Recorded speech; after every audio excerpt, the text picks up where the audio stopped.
Before we get involved in the feedback issue, as a loud professor from New York, I normally don't have problems being heard. I could do this tone or I could put on the microphone. Folks in the back? Perfect? All right. There you go. Unless you like feedback, in which case we could all pretend that we're at my 7th grade dance. All right. So before we begin, I would just like to point out the most wonderful introduction to this, which is killing librarianship. But I don't know if you noticed on the way in through this door, this is the sign telling you what was coming up.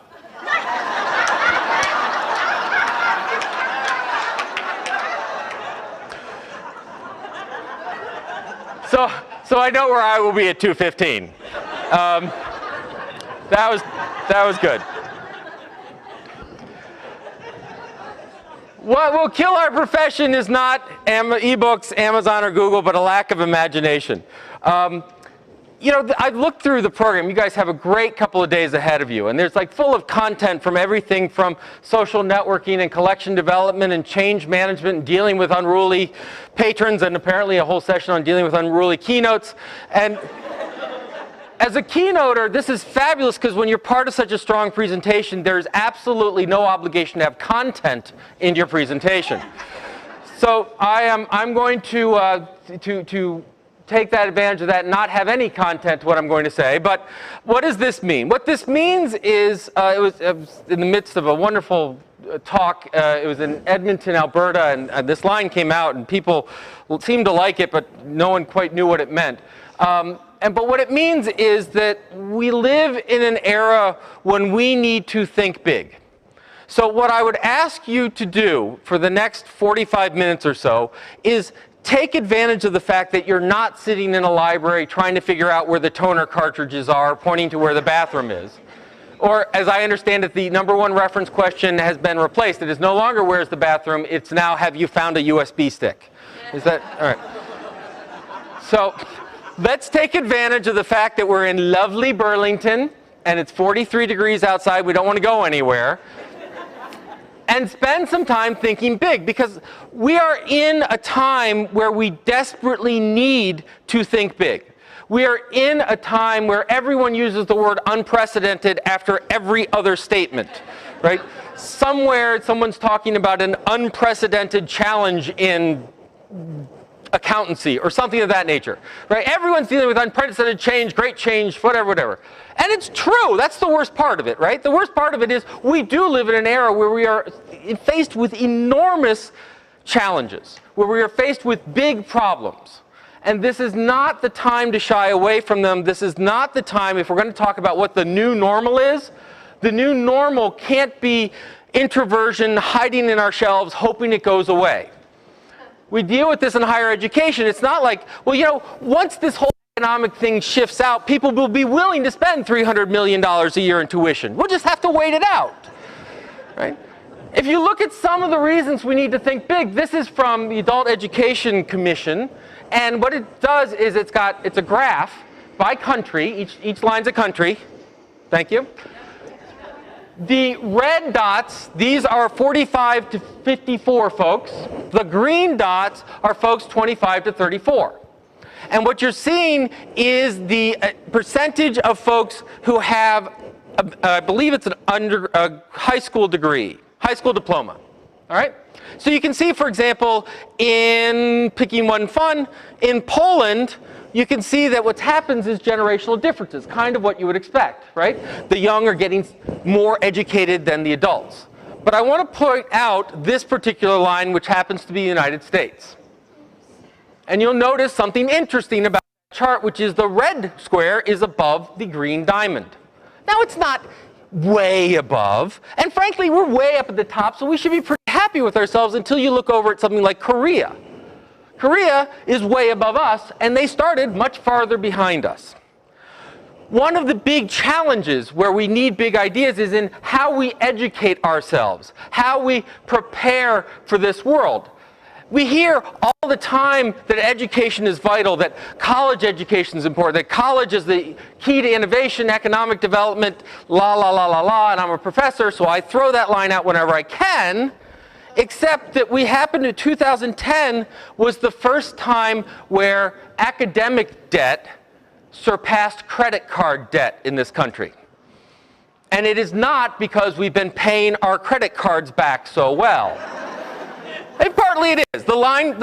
We've been doing pretty well. It turns out that when you don't eat, you don't charge a lot of things. But that graph's going down sort of like inch by inch, and the academic one's doing this.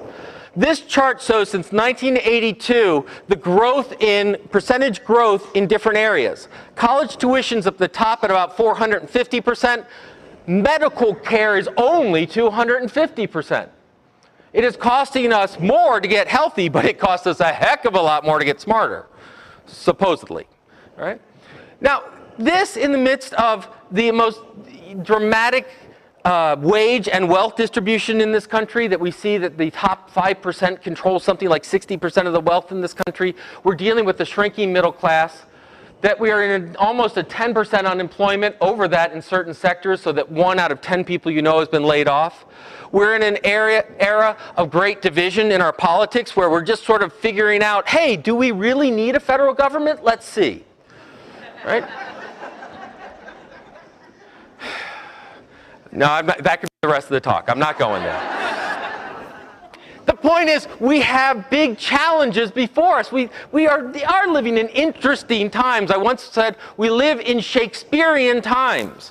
We live in times where we could be writing those dramas, where we're talking about regime change, and we're talking about population growth. We're talking about a massive demographic shift. We're about to go from a country with a white majority to a plurality. We've got many states in which now the Hispanics represent a larger percentage of population than all other demographics combined, and soon than the Caucasian. Now, I think that's a good thing. I think diversity is interesting, but I think it's a challenging thing. When we deal with language issues, when we deal with collection issues, when we deal with all of these issues, we're living in that time. Now, I got to thinking about all of this because Neil Gabler wrote this wonderful article in the Sunday Review of the New York Times talking about the elusive big idea. And within it, and by the way, I'll put all the slides online. You can copy and paste to your delight. He talked about we're sort of at the death of ideas, that we're at a post-idea economy. And it was sort of interesting to think about that. Now, he sort of overstates some of the issues, but his basic line is, look, we used to think big thoughts. We used to make celebrities out of our sort of thinkers, and now we make celebrities out of people who are celebrities, right? I mean, who forgot their underwear when they went out to a bar. Really, this Einstein, you know, Lindsay Lohan, I don't know. So you can challenge it, but it really did get me thinking. And what it got me thinking about is that if libraries and librarians are in the knowledge business, if we're in the learning business, if we're in the education business, and I argue that we are, we actually have two rather amazing challenges before us. Now, the first one I'm going to pick on is the obvious one, right? So if you haven't seen it, go read this lovely article, Save Our Libraries, Fire the Librarians. It was in the News Leader, Florida's oldest weekly newspaper, right up there with the old gray lady. And Mike Thompson wrote this, and it's just lovely, right? Why do we need a new library? I don't know how old, but why do we need a new library? Get those kids off my yard, whatever it is. And I know it's deathly to bring up large blocks of text, but it's so worth it. Stick with me for a moment. While local taxpayers pick up the biggest tab for America's libraries, most librarians are little more than unionized pawns for the social activist bosses of the American Library Association. Wow, all right. Today, 136 years after its formation, ALA controls 62,000 members, and through its czarist accreditation program of many libraries, largely dictates what books are available for the most impressionable members of the U.S. society, our children.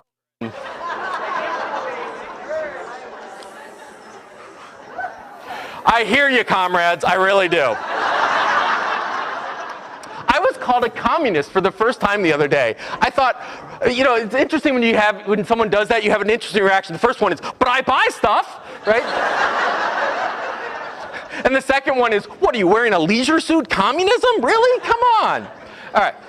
And when that person hears this webcast, I can't wait for the comments. Anyway, so we have this line, right? We go and we talk to librarians, and many a librarian has come up and said, the Tea Partiers are destroying us. I got people who don't understand. People don't believe in libraries anymore. People are small-minded. People are... And I'm not going to be here to argue that everyone has an equally valid thing to say about the world, right? So we have this sort of anti-intelligentsia, anti-library feel out there. And it is very real. We are dealing with that, and we have to deal with it. And I think that's kind of interesting. But what really got me thinking about the big idea one was that I think we have a rather interesting second front that's opening up, second problem. And it can be represented by this. Now, I don't know if you know what Clue is. Clue is the next big thing. What Clue does, and I know you can't read that, so I'll tell you, you can go with your smartphone and walk through New York City, and when you have to go to the bathroom, I'm not making this up, you can rent people's bathrooms. I don't know if it's by the hour. I don't... Right? And if you don't like this one, here's another one. FakeGirlfriend.co. Now this one you probably can read, so you're welcome to try it out on your phones. Now, you save this number, it says girlfriend, you send a text to this number, and what happens is you'll get responded with a random girlfriend-esque message. About a minute later, the fake girlfriend will call you with a pre-recorded message, and after you hang up, tell everyone how great your girlfriend is. That's just so sad, you know? The reason I bring this up is that this is a startup, and my God, someone will probably give them a check, right? The opposite side of this equation from people who don't necessarily believe in libraries' missions, in knowledge, in education, all this other stuff, is those that seek to take ideas and monetize them as fast as they can.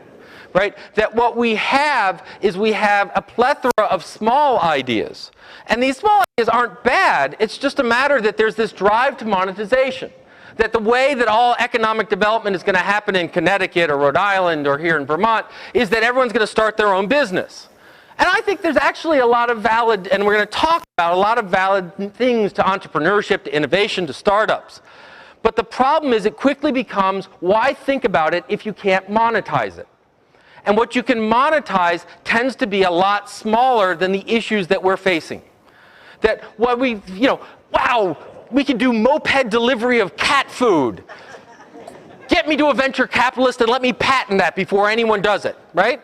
This doesn't say, hey, we can solve democracy, right? How do you monetize, well, once again, monetizing democracy, we have the federal government, but we'll keep going. What we have are things like this Me Too mentality, that we go in and, well, it's Facebook, but it's not exactly Facebook, right? It was like when Google Plus came out. What's Google Plus? Facebook with circles.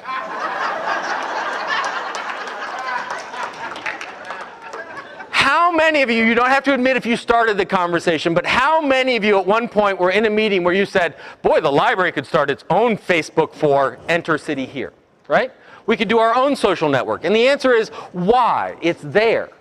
But we get this shows up in things like patent trolls. There are huge industries, huge companies that do nothing but own intellectual property for the only purpose to go sue people who are actually producing things. Google recently bought Motorola. They didn't do it so they could bring back the little track phones. They did it for their portfolio of IP, for their portfolio of patents that could help them defend against Apple, fight against Apple. When you look at what Apple's doing with its market, with its iPhone and its iPad, they're now in Korea and they're now in Germany. They're actually trying to prevent competitors from putting tablets on the market. They're not doing it by outbidding them. They're not doing them by outpricing them. They're doing them by suing them. They're saying this is too like our IP, sue them. Now, I want to be really clear. I am not a communist. And so I believe in intellectual property. I believe there's an appropriate use of intellectual property, but we're getting to the point when Amazon can patent the idea of one-click purchasing. We've gone a bit too far. All right? So you have this opposite pressure on libraries.